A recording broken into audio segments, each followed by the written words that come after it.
പരമകാരുണികനായ ശ്രീനാരായണ ഗുരുദേവ തൃപ്പാദങ്ങൾക്ക് മുന്നിൽ പ്രണാമം. ശ്രീനാരായണ ഗുരുദേവ തൃപ്പാദങ്ങളാൽ വിരചിതമായ ജീവകാരുണ്യ പഞ്ചകം എന്ന കൃതിയിലെ 4-ാമത് ശ്ലോകത്തിൻ്റെ പഠനത്തിലേക്ക് നാം പ്രവേശിക്കുകയാണ്. കൊല്ലുന്നവനില്ല ഭുജിപ്പതിനാളില്ലെങ്കിൽ അശിക്കുക തന്നെ ദൃഢം, കൊല്ലിക്കുക കൊണ്ടു ഭുജിക്കുകയാം കൊല്ലുന്നതിൽ നിന്നും ഉരത്തൊരഖം.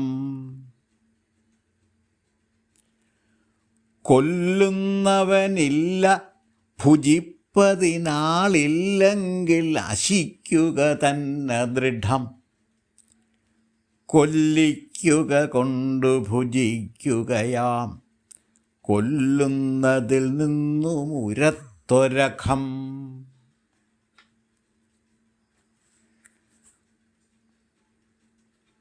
ഭുജിപ്പതിന് ആളില്ലെങ്കിൽ, തിന്നാൻ ആളില്ലെങ്കിൽ കൊല്ലുന്നവനില്ല, കശാപ്പുകാരൻ ഇല്ലാതെയായിത്തീരും. അശിക്കുക തന്നെ ദൃഢം, തിന്നാൻ ആളില്ലെങ്കിൽ കൊല്ലുന്നവൻ തന്നെത്താൻ തിന്നേണ്ടി വരും.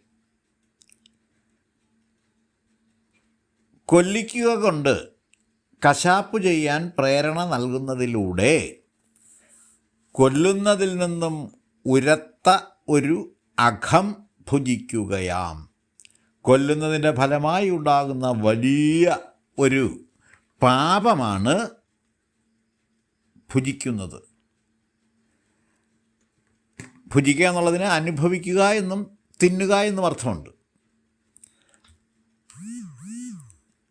ഈ ശ്ലോകാർത്ഥം സംക്ഷേപിച്ചിങ്ങനെ പറയാം. തിന്നാൻ ആളില്ലാത്ത സ്ഥിതി ഉണ്ടായാൽ കൊല്ലുന്നവൻ ഇല്ലാതെയാവും. തിന്നാൻ ആളുള്ളത് കൊണ്ടാണ് കൊല്ലാൻ ആളുകൾ തയ്യാറാകുന്നത്.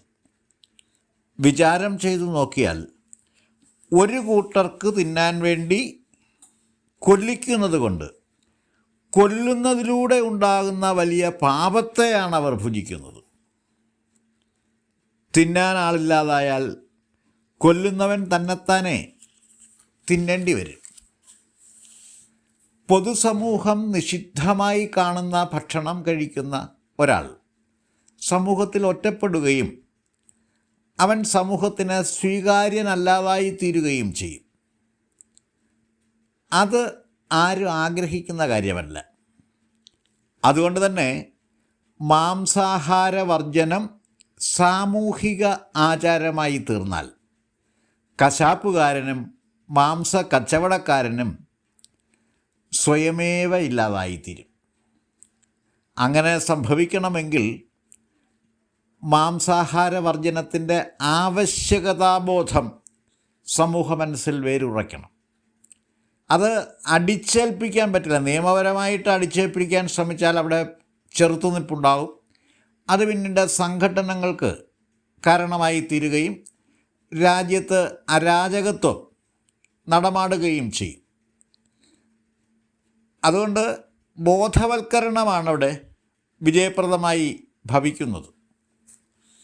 ഈശാവാസ്യമിതം സർവം എന്നുദ്ഘോഷിക്കുന്ന നാടാണ് ഭാരതം.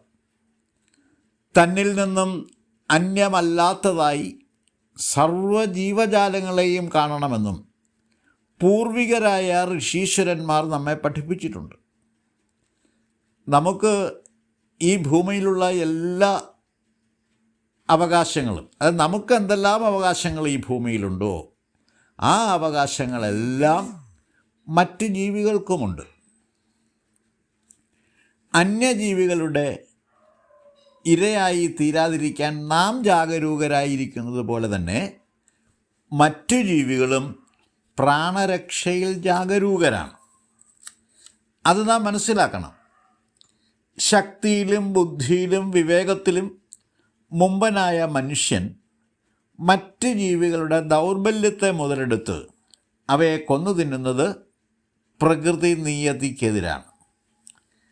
കൊല്ലാൻ പിടിക്കുമ്പോഴുള്ള പ്രാണികളുടെ അരുതേ അരുതേ എന്ന ധ്വനി ഉയർത്തുന്ന കരച്ചിൽ കേൾക്കാതെ പോകരുത്.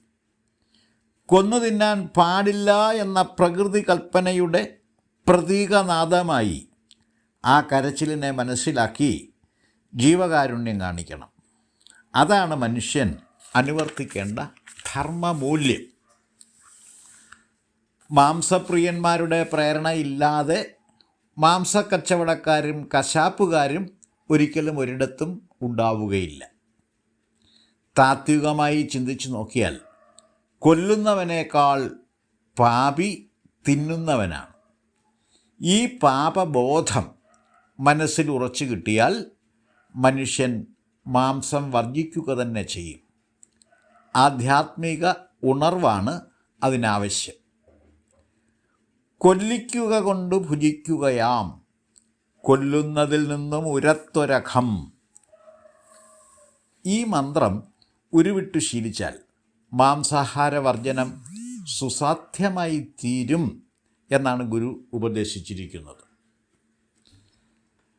ഇത്രയും കാര്യങ്ങളാണ് ഈ ശ്ലോകത്തെപ്പറ്റി വിശദീകരിക്കാനായിട്ടുള്ളത്. ഞാൻ എൻ്റെ വാക്കുകൾ ഉപസംഹരിക്കുന്നു. ഗുരുധർമ്മം പുലരുമാറാകട്ടെ.